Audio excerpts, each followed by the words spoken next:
So we're in the pool in El Salvador and we're gonna practice learning how to duck dive. And we got a bunch of different amigas here riding different sizes of surfboards. So we're gonna experiment with what's the biggest surfboard that you can actually duck dive, and also working on technique, how to do it. Boom.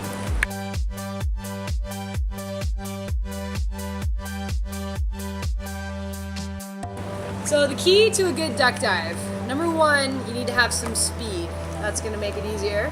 Number two, it's a timing thing where you do it on the wave. And then it's also the physical aspect where you put your foot on the back of the board. And all of those things are gonna change a little bit based on the size of your surfboard. I have this little tiny, really cute 5'4", and it duck dives really, really easily. So you wanna get up some speed. You want to have your hands just kind of like right at your shoulder. The first step is to push down.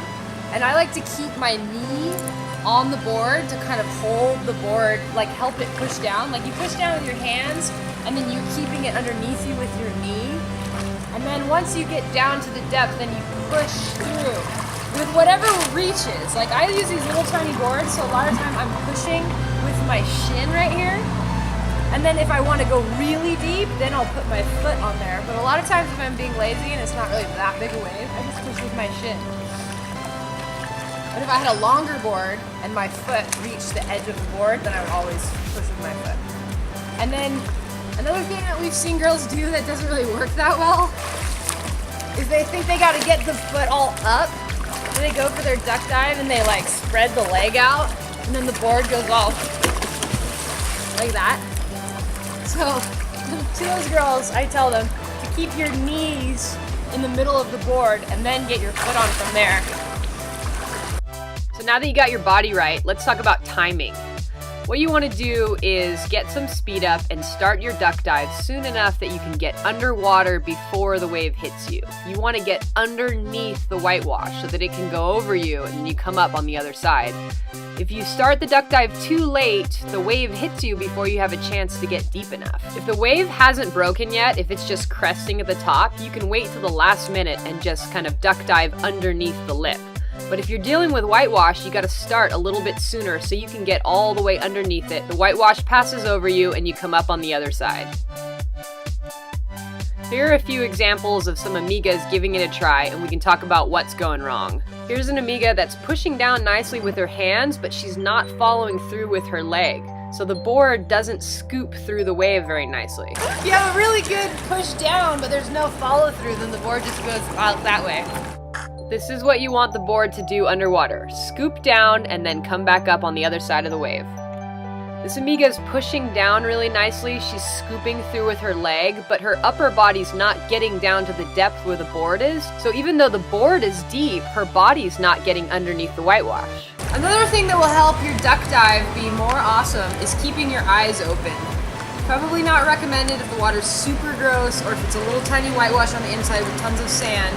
But if you're outside and there's a big wave coming, keeping your eyes open will help you because the whitewash is not uniform. It's not like a complete wall of darkness. There's like patches of more turbulent water and then there's patches of more airy water. And you can actually move yourself into the lighter patches and avoid some of the force? Yeah, you can avoid some of the force of the wave if you look for it. And if, worst case scenario, the big force is gonna hit you, at least you see it coming and kind of brace for it. I don't wear contacts, but Jackie does, and Jackie says that she still opens her eyes underwater and very rarely loses a contact. So a lot of girls come down on retreats and they say, I really want to learn how to duck dive, but then they bring these like really big boards. This is a 6'4", so it's super hard to duck dive a board like this. Like even for me, it's really challenging, and for someone who's not good at duck diving, it's going to be nearly impossible. So keep that in mind. The problem might be your surfboard. But just for fun, I'll try and duck dive it in the pool. Let's see if I can make it go under.